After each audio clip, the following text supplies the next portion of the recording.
All right, great. So let's get started. Thank you, everybody, for coming in and for joining our session.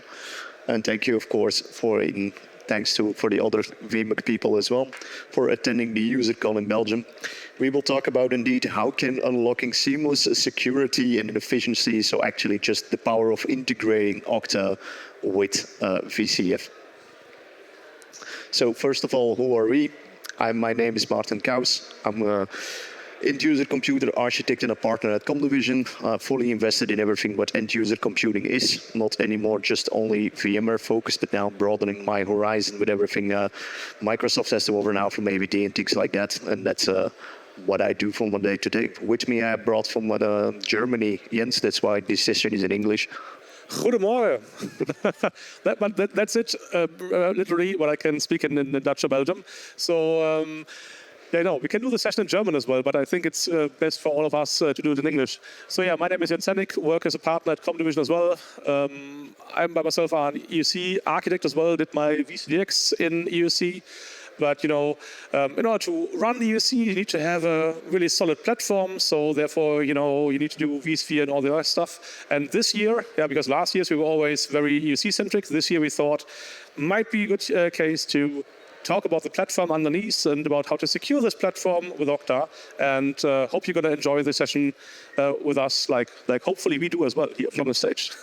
But it's still marked as an EUC session, actually, as it was not intended. Still in the list, we got it submitted as an EUC session. So just going back to basics, what is IAM? Besides, I'm Maarten Kous, that's totally not the point. It stands for Identity and Access Management Solution. So what it actually is indeed is just providing the right access for the right people to the right apps, but also improving the user experience for you as well as a user, because who has more than one password that he uses every day? Who has, for example, who has more than one MFA app, for example, on their phone to do their daily job? Yeah, that's almost everybody as well. Who actually has an identity management strategy at their company that you know of? That's at least some hands. Okay. Because identity and access management is also a very important pillar, of course, for your zero trust security, or just security in general, because again, it's how you access your business applications and data. So it's very important that it is secure, but in the other way, if you can all put it behind one platform, it improves user experience as well. So why Okta? No, not because Broadcom is using it and they're a big fan of it and everything now is being ported to them. But there are a lot of other reasons behind it as well. So why Okta? Because out of the box, Okta comes with more than 7,000 integrations available out of the box, so that you literally just can select, hey, I want to do this, I want to have this and this app, I want to use them, and you get single sign-on. But it's not just only single sign-on, it goes further than that as well. You can provision users as well. Later on, I will give you a short explanation of what, for example, Okta Flows can do for you. It's actually from your HR system creating users and even provide feedback there. But who actually uses Entra ID as their main identity source? I expected more hands. Does anybody use Okta? There is one hand. I didn't expect that to see. Nice. Something else? Ping, something like that? Anybody? Or AWS identity that's a bit growing as well? Yep. One of the main benefits as well is not just only single sign-on anymore to apps, because otherwise you still had to sign in locally to your device. That's another password that again you would use to access your applications you use, for example, from Horizon, Citrix, whatever, or just Microsoft 365. Now the integration is available from Okta as well. You can do platform SSO, meaning we can actually sign on to your local Mac device, for example. That is actually possible to just single sign-on locally with Okta as well. And you have an MFA, so logging into a laptop, and you get an MFA prompt if you want to, just for the Windows or Mac logon. That's something that's, Microsoft in many cases can do that as well with Hello and so on, but in many cases, many people haven't implemented that yet, and so that's a pretty cool feature. Yeah, it is. It can also integrate with multiple HR tools. So once again, most of the time, otherwise it's an IT task to create a user. Now you can turn that around with automation. Now you can say from the HR application you use, the ERP system, that can integrate with Okta, and then with different flows and API calls, it can just create the user all the way up to 365 mailbox, create even in the Active Directory on-prem, the complete flow. So even that is possible. And they have something they call adaptive MFA. What does that mean? You can just choose your MFA. Do you want to use Google? Do you want to use Microsoft? Do you want to use their own application? You're free to choose. So let's have a look at this adaptive MFA a little bit in more detail, because it's not about passwords anymore. So maybe you heard it when you're using other tools. They want to use a passcode, right? So if you log into Amazon or eBay, whatever, they say, hey, do you want a passcode? So passcode is a new thing. Of course, passcode is also supported in here as well. So making it easy for you to go really passwordless and making it even way more secure. In the end, everything is about user experience. It needs to be secure, but if you can just log in, you just do a thumbprint on your phone and you're signed in, or you smile with Windows Hello, for example, you just smile at your PC, you're logged on. That's a very nice way of using your business applications.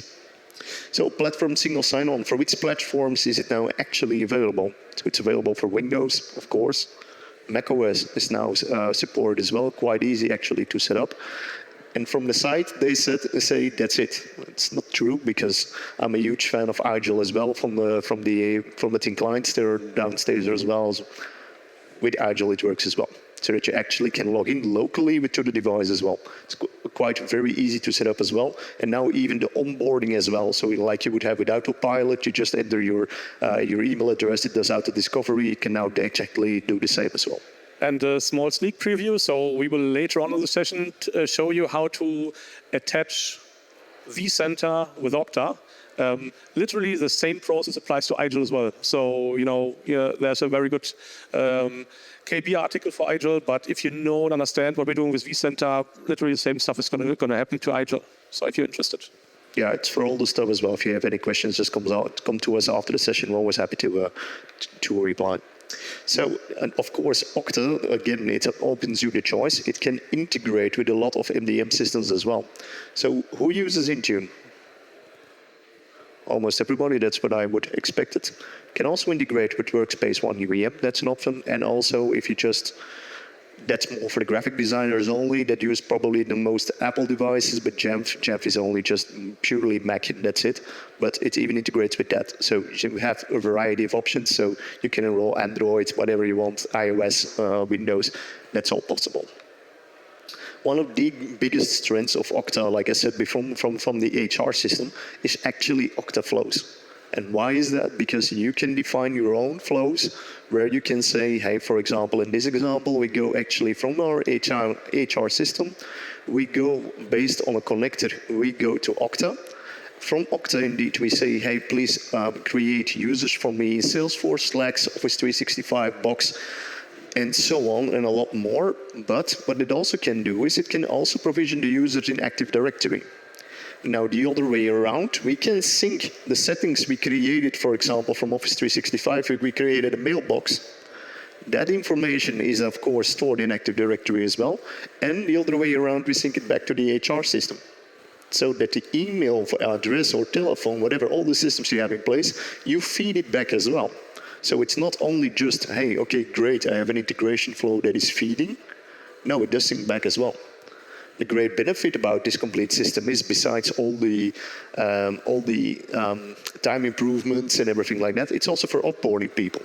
So let's say if you need to hire 50 people, you need to create 50 people in HR, you assign them to the right groups, and everything gets provisioned automatically. You have people leaving the company, it's actually the same. So for example, for hiring, you can create a magic link, send it already to the user. He can already register himself against Active Directory, maybe order a laptop from your whatever portal you have internally, and so on. And so basically, from that step on, even if he hasn't been at the company, he can from home already set himself up, and you drive him and take him by the hand and doing the whole onboarding procedure, which normally takes more than 1 week or a couple of weeks. And so we call that user master data management, right? It's all about master data, yeah. So and you get some master data from here, you get some master data from AD. So it's all collected in the Okta Identity Cloud, which makes it way more easier to to automatically provision the accounts. And for Office, for example, we can even also attach a proper license for that one automatically. So we can completely say new user. We created them in Office 365, assign license and all this kind of stuff. So that's pretty cool. And then we have governance around that one. So we can do once a month, send a report to the manager. He can say, hey, I still approve. Yeah, he needs an Office license and so on. So there's way more we can cover here in this very small session, because we want to concentrate on something else. But really have a look. That's way more than other competitors have. For example, if you go to Entra ID or so. So because many people just compare ID to MFA app. Yeah, and I just have an MFA app.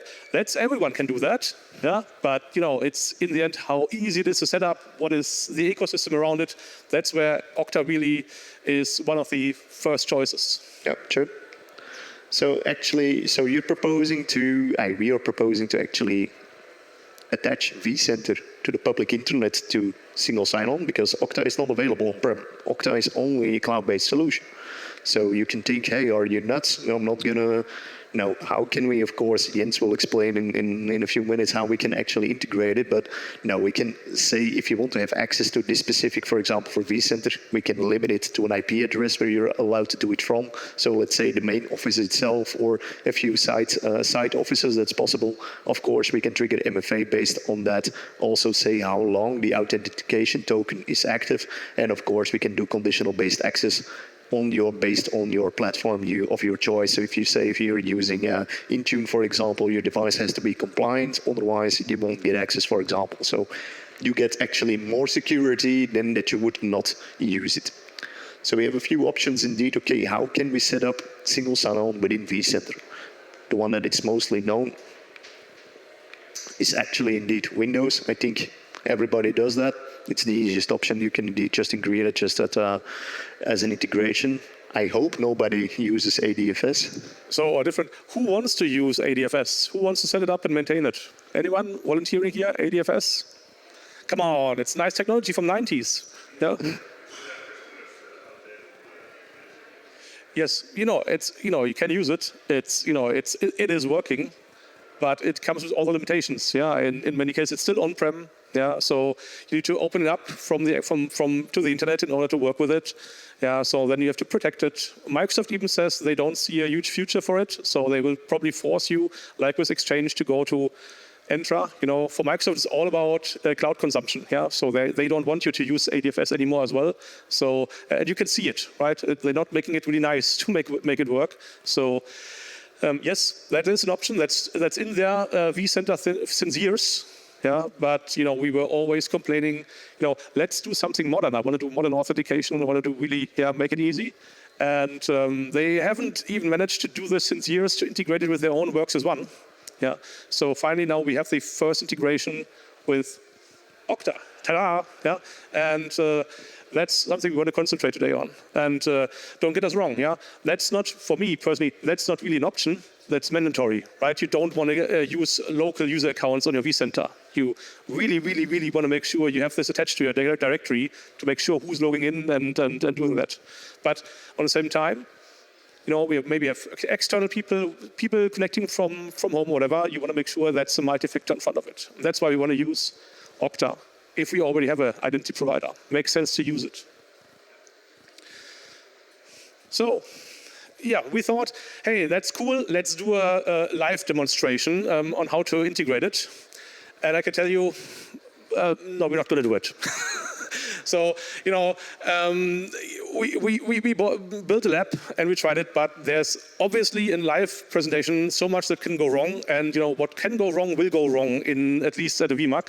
So that's why I sat down and we sat down and created a complete flow with screenshots. So excuse us. So we will now run through a couple of screenshots, and I'm going to explain how to set it up. But it will be as good as live, kind of, yeah. But recording is also sometimes really a little bit. So that way here, at least, the session has been recorded. You can use our slides and the steps. It's like a handbook on how to implement it. So that's the idea. Why you have to bear with me, because it's just 30 steps to implement it. Yeah, so pretty easy. And that's how we want to do it. Let's rock it. So where do we start? Step number 1. Yeah. No, step number 0. Yeah. Get Okta and get a login.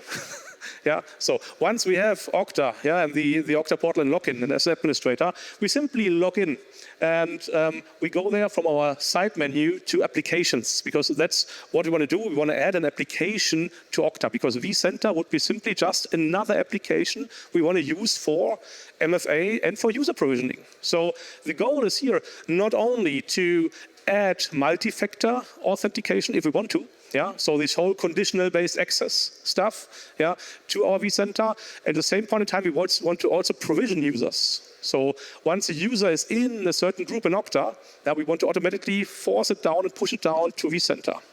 That's also the point. So there's, if you start working with identity, yeah, and if you work in IT, yeah, from nature, you are lazy. Yeah. So therefore, you don't want to do steps twice. So there's no point in creating a user in Okta and creating a user, whatever, additionally in the vCenter. We want to do this automatically. Yeah, automation. Yeah, that's what we want to do, and that's the goal. So speaking of, so we go to Okta, go to applications, and we say, hey, let's create an app integration. So now a nice wizard starts. I'm going to go with you through the wizard. So we do have here a couple of different options.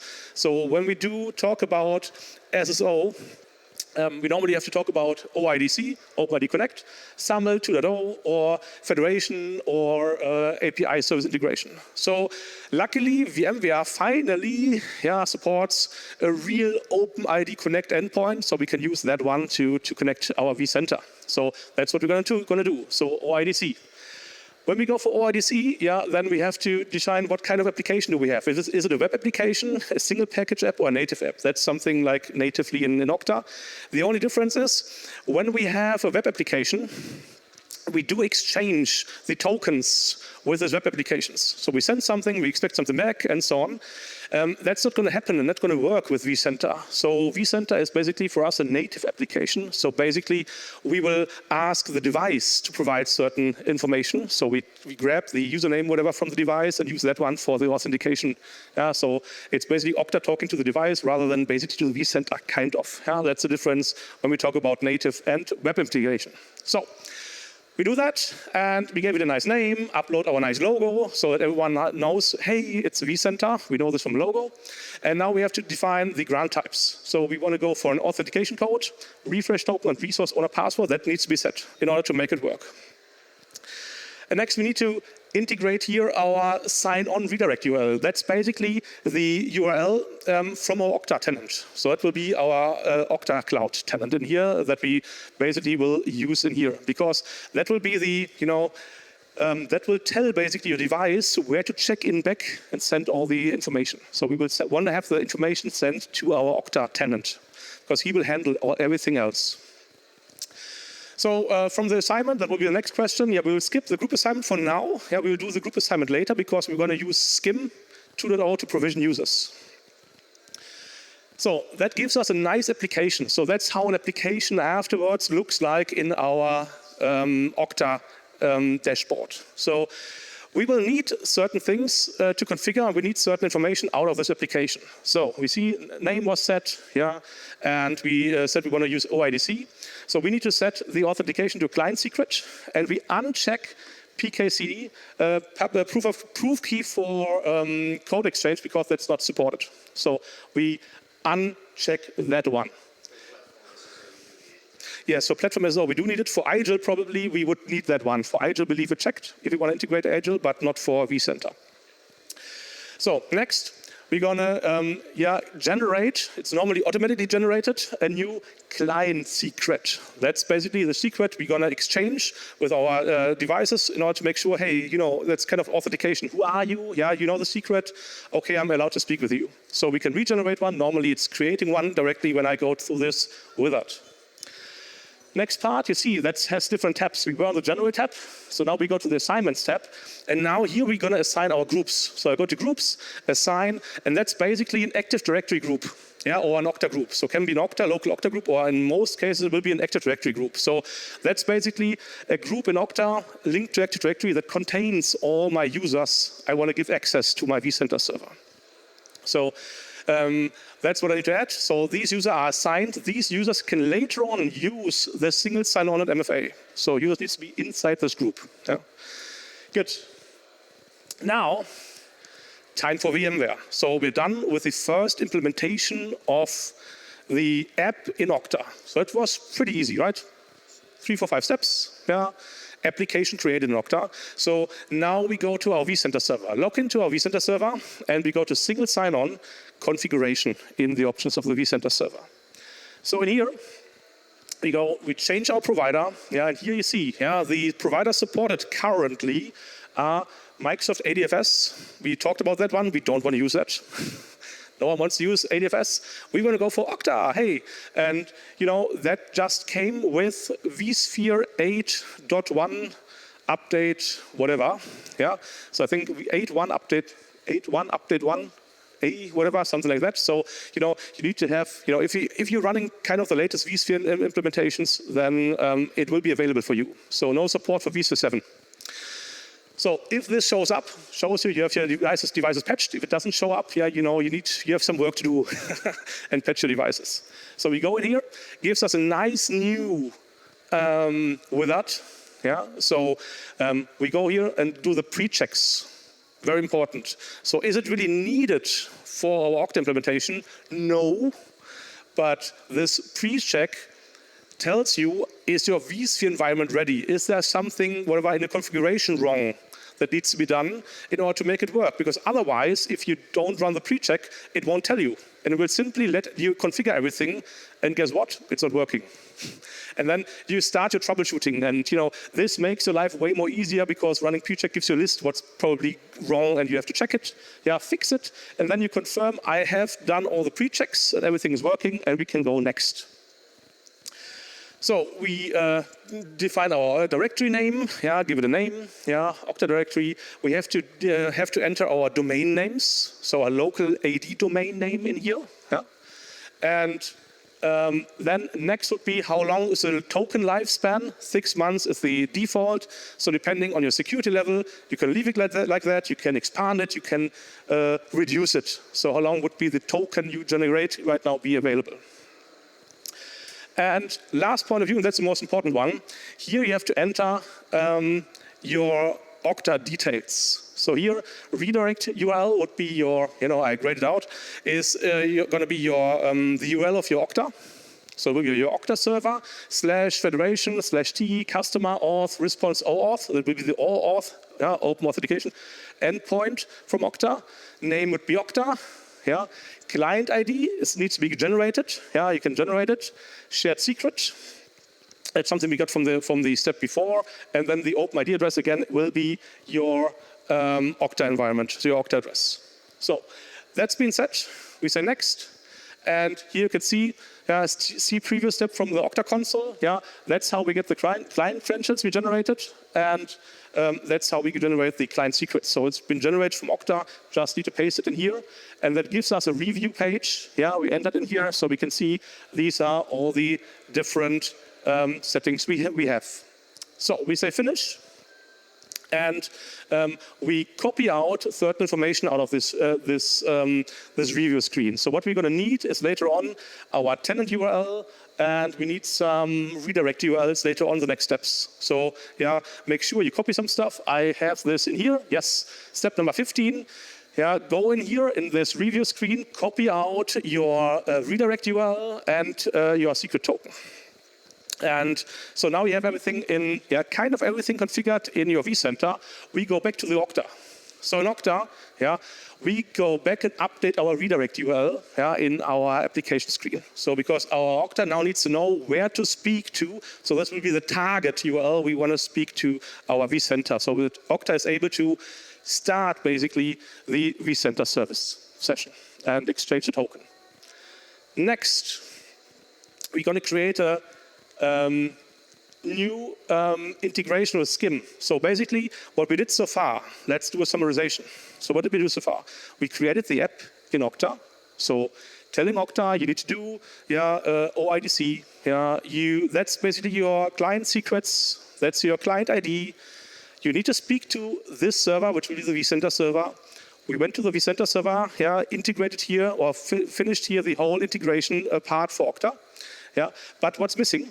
So that would technically work. What's missing is the SCIM part, SCIM 2.0. So what is SCIM doing for you guys? So SCIM is doing the user provisioning for you. That's what I said before.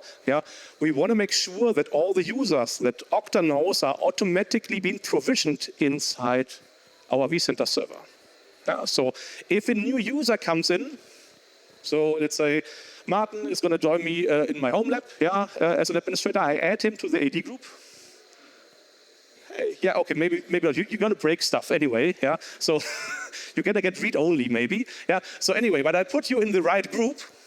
And it will be synced in Okta. And then from Okta, it will be automatically being synced and provisioned inside the vCenter server. That's where the SCIM is for. So the pure OIDC is done, kind of. Now we're going to go for the SCIM. So we go and go to applications again, and we go to browse app catalog. And there we will find there's already a pre-existing application built from Okta. That's one of these 7,000 integrations we can leverage. So the SCIM 2.0 test app. We use that and modify it. So we say add an integration. We will change the name, of course, no longer test, because I don't know why, but many people are a little bit afraid if there's something with test in the name. So. So therefore, we want to give it a proper nice name. Give it here vCenter SCIM 2.0, automatically log in the users. Fine. Next. In this case, Summit 2.0. We give it a nice, we need to do the user credential mapping. So we say, okay, what would be the username format we need? What would be the application username? So we say we want to add this some account name. We want to create and update the username. So, if Martin's going to marry and he's no longer Martin Kaus, but now he's called Martin Center. So then, we will update Kaus to Center. So, and therefore, we're not only going to create, we want to update users if they change the names. So and that gives us, one provisioning tab. I promise I'm almost done. So the provisioning from the SCIM, we enable the API integration. We define the SCIM target, so that will be our vCenter server again. Enter the BIRA token, that was the client secret we got from Okta. Import user groups and say test API credentials, which will test right now the connectivity from Okta to your vCenter and if it can reach it on the API level. Once that is done, next part, provisioning, we want to enable create users, update users, deactivate users, and we don't want to sync passwords. So basically, that's the cool stuff. If disable a user in Okta. So someone is leaving the company, offboarding, you just need to disable him in Okta. Or in AD, then for that one in Okta, it will disable him automatically in the vCenter as well and unprovision it. That's pretty cool. And that's it. So again, we assign it to people and do the assignment. We do a push group. Again, we use our vCenter group we created before. So that's where basically all the users are in Okta, to automate provisions. And that's it. So one of the last steps, we go back to our vCenter server, go to administration, roles, and, not roles, we go for users and groups in here, users and groups. And we go for groups, say administrators, and here we need to do the mapping. So we need to do the mapping, or that's saying that, a local administrator group will be automatically someone who is in our demo ESC ADS group. So basically, we map now our Active Directory groups to the local system administrators. So once we push a user from the domain via Okta to the vCenter server, that he's automatically been an administrator in here. So, and now once we added our directory, we can search for our vCenter group. So it's figuring out, finding out our vCenter group we configured in Okta, or we have in Okta as well. And now once we added this group here to our vCenter server, we're pretty much done. So let's do a very small recap once more again. So what did we actually do? So we created an app that's doing the OIDC, exchanging tokens. We enabled Okta in vCenter. That's fine. So they're exchanging. So we also took the URL from the vCenter to Okta, so they know how to speak with each other. We added a SCIM provisioning group in Okta, so telling Okta, hey, that's your token, that's your vCenter server, that's the API, and that's where you can inject new users. in the last step, we now told vCenter, if these new users are coming via API, please put them in the administrator group. That's basically what we did. And guess what? Yeah, the result is finished, right? Pretty cool. So how does it look like? Yeah. So I have here my vCenter login screen. Yeah, pretty normal. Yeah. So with username and password, I log in. It will then redirect me to Okta. So it will not directly bring me to my vCenter screen. It will first say, hey, no, I do have here an identity provider configured. It's not good enough that you normally log in. We will pop you to your Okta login screen. And then based on what you configured in your conditional access policies in Okta, you need to log in, which means could be username and password with MFA, certificate, YubiKey, whatever. So everything that's configured here in Okta, yeah, based on your conditional access-based roles, yeah, or you don't get any access like Martin, yeah, so because you blocked, whatever, yeah, then you're gonna log in. You press next, and voila, authentication is done. You are inside vCenter, and you can work with it. So pretty cool, pretty simple. So that was easy, yeah. So that's basically the integration. So what we want to do now with you guys, with respect to the time, we want to take the time and have a bit more of discussion about what we see normally in the field when it comes to the integration point of view. So we know this from a couple of customers where it comes like, as I said, we need MFA. That's normally the request from the customers. And our immediate response is, no, you don't need MFA, you need an identity provider. Oh, what's that? Yeah, and then we come back to the discussion like Martin had before, identity provider is way, way more than just giving a second factor in your authentication. It can help you automate some stuff, like you see it right over here. So it's all about the integration, going passwordless, and so on and so on. And then immediately, people are going to go and say, but we do have Office 365 and we do have Entra. And we're not here to, let's say, tell you, Microsoft is bad, whatever. Yeah, don't use Microsoft. Yeah, use Okta. We're not going to do that. But I just want to give you some hints. So we want to just give you some hints on how to drive probably the conversation, because Microsoft is very good in this communication. They tell you technically, you don't need to buy anything. Yeah, you have an Office license, and that's all is included. Yeah, nothing to see here. Go further. Yeah, so and that's typically not really true, because if you want to do this comparison between Okta and Entra ID, there's a little bit more to be done.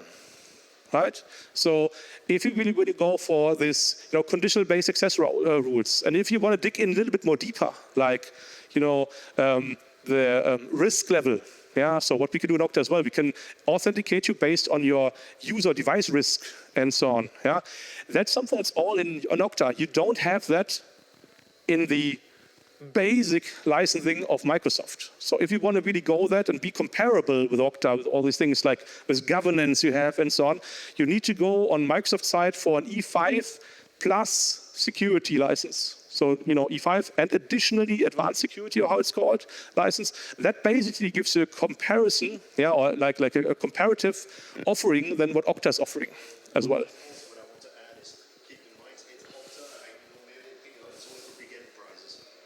They now have really for Belgian market for small companies, they have separate offering as well. So it's not only just for only above 1,000, 2,000 people. No, they have small offerings as well. That's, exactly. Thank you for that one. And it's, it's cloud-based. You just get a tenant. That's pretty easy. So look really what you really want to need. So Microsoft offers totally different modules, that you need to buy or can buy. Okta does the same. So do I need governance? Do I need Mac single sign-on? Yes, no, and so on. Based on that one, Okta can calculate the price as well. So you don't need to buy the full package. Can also buy modules out of that. So just what I want to say, be aware of what you really want. Define with your customers, or if you by yourself a customer, define what you really need from identity. Maybe first have a look what is possible as of now, because many people don't know. They say, I want to have a, MFA app, and they don't know that there's YubiKey, whatever available. And so discuss that, then see, what really from a risk point of view you want to implement. What other applications do I want to integrate? We saw that and we talked that with the 7,000 integrations. There is already a pre-built connector to Salesforce, a pre-built connector to HR Universe, pre-built connector for Agile.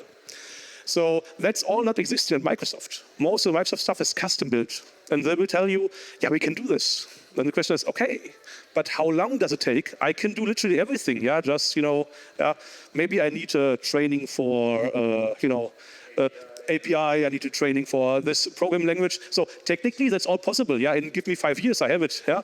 But the thing is what is the effort to implement it? And that's basically when you calculate it through it. Okta might be at the first point of view a little bit more expensive than Entra, but you should not compare apples to oranges, right? That's the thing. That's what I just wanted to take the time to discuss it. When you look at technology, or if you choose something like, I know AVD is booming a lot. It's a great product, but again, it's like with Intune. Intune is a product you get for a very decent price, let's say that, or even you get big discounts depending on who you are and how big you are. But you have to look at other solutions as well. See what's out there. Just don't only take their word for it. I'm not here to sell Okta, not at all. We just want to show you what's possible with other solutions as well. Because like you can see, the integration is really very small indeed. But again, it's really bringing your security drastically. But again, like we always automate. Yeah, there is a lot of possibilities. But then as soon as you come to automate something, that's why I make fun about it. Yeah, you need to know about API, you need to know about how to talk with alt variables and all that stuff. We have some people who like to do that, but if you're a system administrator, most of the time you're not a software developer as well. At least I'm not. Most of the time things just simply work, right? Things just simply work, and most of the time you're just good at one problem. You're just a system administrator. And this is great because their help pages are great, and it's just a lot. Yeah, then one last disclaimer about the slide decks I showed you. So first of all, thank you for staying with me for 30 slides on steps in between and screenshots. I know it's a bit boring sometimes. Yeah, that was more likely for a home lab. So that's what we haven't told you. So you saw that on the screens. We have Okta that needs to talk back to your vCenter. So we have this VCSA demo UC address, yeah, entered in Okta. So actually, it's a two-way communication. Your vCenter server needs to go out and speak to Okta, but on the other hand, Okta needs to provision users inside your vCenter. So there needs to be somehow a connection between your Okta environment and your vCenter. So we need to talk. We need to skim, the skim protocol to reach your vCenter server. So you can, of course, now expose your vCenter to the internet, like we did. Yeah? So technically having a URL and then have your firewall and then doing a nutting. Yeah? So a port forwarding to your vCenter server, that's possible. But that's, to be honest, good for the home lab, but not really nice. Yeah, so therefore you would want to have in a productive environment, you want to have something like a proxy in between. Yeah, and therefore you can use pretty easy stuff like an HA proxy. Yeah, okay, now we say HA proxy. Yeah, he was talking about productive environments. Yes. So then in this case, if you do have AV load balancer, now we're back at UserCon. Yay, welcome. We're talking here about VMware Broadcom products. Yeah, so cross-selling.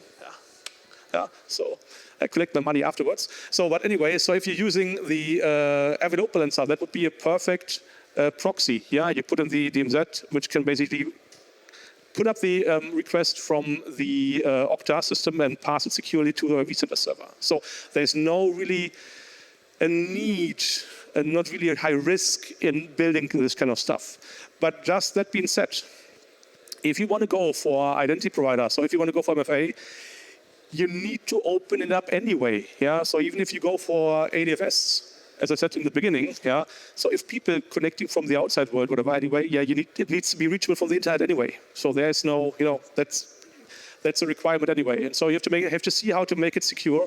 And if you want to find, any caveat or any, hair in the soup, whatever, in our discussion here, that would be basically that we need to talk from the internet to the vCenter server. But as I said, there are ways to mitigate this one, and many big customers are already using that one and implemented that one. Okay, that kind of, I think, concludes our session. Thank you for staying here. Are there any questions? Yeah, you're all tired and you want to get some food and drinks. I understand that. So, yeah. So thanks for staying here.